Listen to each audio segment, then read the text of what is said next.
नमस्कार दोस्तों, स्वागत है आप सभी का मेरे YouTube चैनल एजुकेशन प्लेनेट में।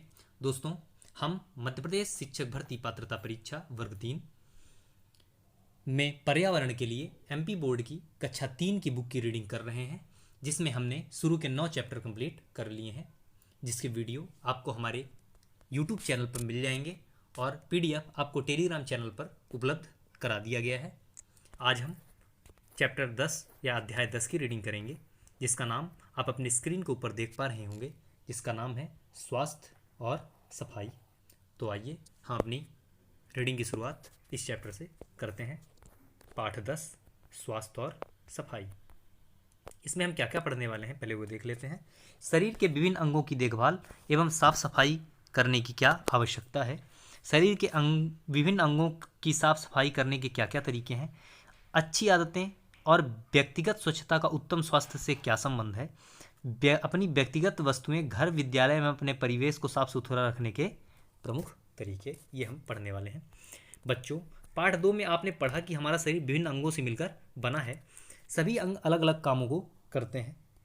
क्या होगा यदि हाथ काम ना करे, यदि पैर चलना बंद कर दें, आँखों से आप देख ना पाएँ, मुंह से खाना ना खा पाएँ, कान से सुनना बंद हो जाए।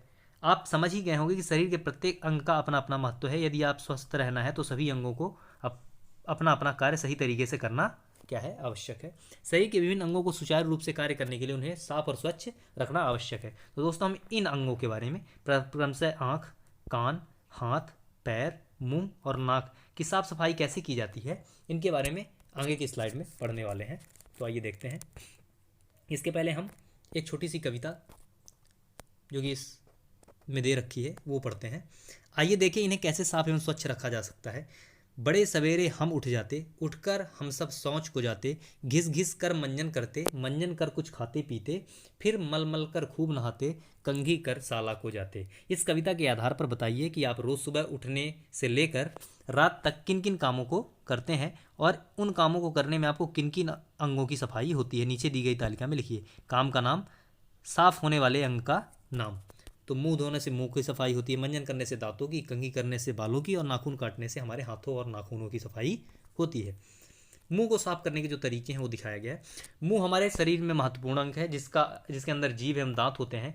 मुंह के द्वारा हम भोजन ग्रहण करते हैं, दांतों के द्वारा हम भोज्य पदार्थों को चबाते हैं तथा जीभ के द्वारा हम भोज्य पदार्थों के खट्टे, मीठे, नमकीन एवं कड़वे होने का स्वाद का ज्ञान हमें होता है। क्या होगा यदि हम भोजन करने के बाद कुल्ला न करें, भोजन के कण हमारे दांतों के बीच फंसकर सड़कर दुर्गंध पैदा करेंगे। हमें प्रतिदिन प्रातः, दोपहर और रात्रि भोजन के बाद ब्रश करना चाहिए। भोजन करने के बाद मुंह में पानी भरकर कुल्ला करना चाहिए। यहाँ पे एक छायाचित्र के माध्यम से बताया गया है कि हमें ब्रश किस प्रकार करना चाहिए। ऊपर, दाएं, अंदर और अच्छी तरह से बाएं, इस तरफ का ब्रश करना चाहिए। जैसा मैंने किया वैसे करो। क्या आप जानते हैं कि नीम की दातून ब्रश करने के लिए बहुत उपयोगी है। जिन बच्चों के पास ब्रश न हो वे उंगली से मंजन करके दांतों व मसूड़ों को मले व साफ करें। अब आंखों के बारे में बताया गया है। आंखें हमारे शरीर में महत्वपूर्ण अंग हैं। आंखों की सहायता से हम वस्तुओं को देखते, पहचानते और उसमें भेद कर सकते हैं। आपने देखा होगा कि जब हम सुबह सोकर उठते हैं तो हमारी आंखों के किनारे कीचड़ या मैल जमा होता है और आंखों के खेलने पर कुछ चिपचिपा सा लगता है। यह कीचड़, मैल और मरे हुए कीटाणुओं से बनी होती है। आंसू आपकी आंखों में पड़ने वाले अनेक कीटाणुओं को मारकर गंदगी को किनारे की ओर बाहर ले जाते हैं। ये गंदगी ना हो इसके लिए हमें रोज़ सुबह उठकर अपनी आंखों को ठंडे एवं साफ पानी से धोना चाहिए। नाक, वस्तुओं को सूंघ कर पहचानने में नाक हमारी सहायता करती है। नाक की स्वच्छता का ध्यान रखना चाहिए। प्रतिदिन साफ रुमाल द्वारा नाक की सफाई करनी चाहिए। कान, कान आवाज़ सुनने का काम करते हैं। हमें कानों की सुरक्षा का ध्यान रखना चाहिए।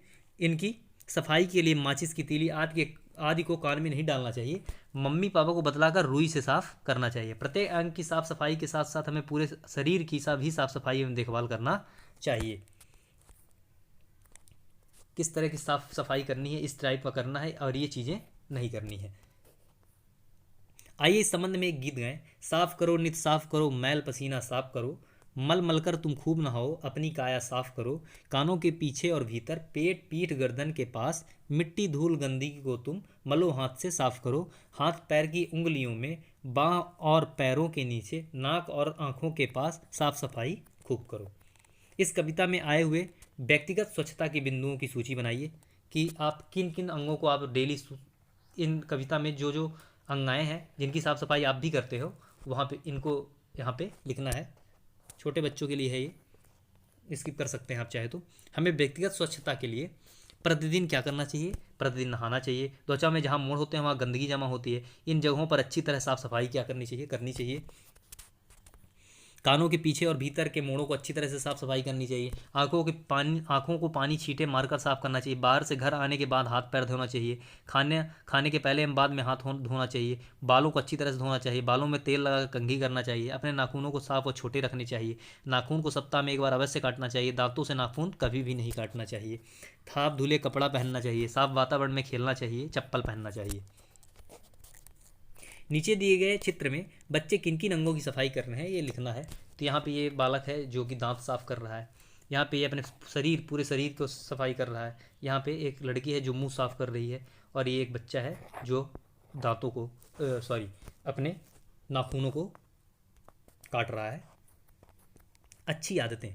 बच्चों, आपकी शाला के 2 बच्चे कर्ण एवं अदिति के चित्र ऊपर दिए गए हैं। बाल मेले के अवसर पर अदिति, इस लड़की को अच्छी आदतों के लिए पुरस्कार मिला। बच्चों, आप क्या अदिति के अच्छी आदतों के बारे में जानना चाहेंगे जिसके लिए उसे पुरस्कार मिला है? तो आइए देखते हैं। अदिति प्रतिदिन प्रातः उठकर शौच के लिए जाती है। नित्य क्रिया से निपटकर अदिति घूमने जाती है। अदिति ब्रश करके मुंह धोकर एक घंटे व्यायाम करती है। नाश्ता करके वह विद्यालय एवं गृहकार्य की पढ़ाई करती है। अदिति प्रतिदिन नहाकर ईश्वर की प्रार्थना करके भोजन करती है। भोजन करने के बाद अदिति साफ सुथरे कपड़े पहनकर अच्छे से तैयार होकर विद्यालय जाती है। अदिति विद्यालय में अपने माता पिता, बड़े भाई बहनों एवं शिक्षकों का सम्मान करती है, उनका कहना मानती है। वह घर एवं विद्यालयों को साफ सुथरा रखती है। वह विद्यालय हमेशा समय पर पहुंचती है तथा अनुशासन में रहती है। वह सभी से प्यार करती है। वह हमेशा सच बोलती है। वह ज़रूरतमंदों की मदद भी करती है। अदिति खेल के समय अपने साथियों के साथ खेलती है। अदिति कचरे को हमेशा डस्टबिन या दान में ही डालती है। अदिति रात में हमेशा निश्चित समय 10 बजे जो है सो जाती है। इस प्रकार आप लोगों को भी अपने अच्छे स्वास्थ्य के लिए व्यक्तिगत साफ सफाई पर ध्यान देते हुए अदिति के समान अच्छी आदतों को अपनाना चाहिए। अब बताइए, निम्नलिखित में से आपके लिए क्या अच्छा क्या बुरा है? अच्छी आदतों पर सही का चिन्ह तथा बुरी आदतों पर क्रॉस का चिन्ह लगाइए। तो लंबे नाखून रखना एक गलत बात है। रोज़ फल खाना अच्छी आदत है। सुबह देर से उठना गलत आदत है। सारा दिन बैठे या लेटे रहना गलत आदत है। दौड़ने या खेलना ये अच्छी आदतों में आएगा। रात में सिर्फ 4 घंटे सोना ये भी अच्छी आदत है। रोज़ 2 बार ब्रश करना अच्छी आदत। बड़ों की आज्ञा न मानना गलत आदत। विद्यालय में गंदगी फैलाना गलत आदत। अपने कमरों को साफ करना अच्छी आदत। दूसरों की मदद करना ये भी अच्छी आदतों में आता है। छोटों को मानना ये गलत आदतों में जो है तो आता है। यहाँ पे एक छायाचित्र के माध्यम से कुछ चीज़ों को समझाया गया है जो आप PDF में देख लेंगे। हमारे आसपास की स्वच्छता। स्वस्थ रहने के लिए हमें अपनी साफ सफाई के साथ अपनी वस्तुओं पर, विद्यालय एवं परिवेश की सफाई का भी ध्यान रखना चाहिए। चित्र क्रमांक 1 और 2 को बताइए कि आप किस प्रकार के घर में रहना पसंद करेंगे। तो आप देखेंगे कि आप इस घर में रहना कतई पसंद नहीं करेंगे। आप जहाँ सामान व्यवस्थित तरीके से वहीं रहना पसंद करेंगे। आप सभी साफ सुथरे व्यवस्थित घर में रहना पसंद करेंगे। अतः हमें अपने घर, विद्यालय में, आस पड़ोस में गंदगी नहीं फैलाना चाहिए तथा अपने उपयोग की वस्तुओं को साफ सुथरा करके निश्चित स्थान पर रखना चाहिए। परिवेश के साफ सुथरा व व्यवस्थित रहने से कीटाणु नहीं पनपते, जिससे बीमारी नहीं होती और हम स्वस्थ रहते हैं। इस तरह से इस चैप्टर की रीडिंग कंप्लीट कर ली है हमने। अब यहाँ पे आप देखिए समरी दे रखा है इसने पूरा कि हमने क्या क्या सीखा है, जो कि हम टेलीग्राम चैनल पर आपको PDF दे देंगे। आप वहाँ से इसको पढ़ लीजिएगा। क्या आप जानते हैं विश्व स्वास्थ्य संगठन के अनुसार 80% रोग गंदगी और साफ जल के अभाव में होते हैं। महत्वपूर्ण लाइन है, इसको ध्यान में रखिएगा। इसके बाद अभ्यास दे रखा है, छोटे छोटे क्वेश्चन दे रखे हैं, रिक्त स्थानों की पूर्ति दे रखी है। बच्चों के लिए कुछ कार्य करने के लिए बनाए गए हैं जो छोटे बच्चों के लिए है। इसको भी आप देख सकते हैं, हम PDF उपलब्ध करा देंगे। इस तरह से हमारा ये चैप्टर कंप्लीट होता है। दोस्तों, अगर यह मेरी छोटी सी मेहनत आपको पसंद आए तो चैनल को सब्सक्राइब, वीडियो को लाइक और शेयर करना न भूलें। बहुत बहुत धन्यवाद।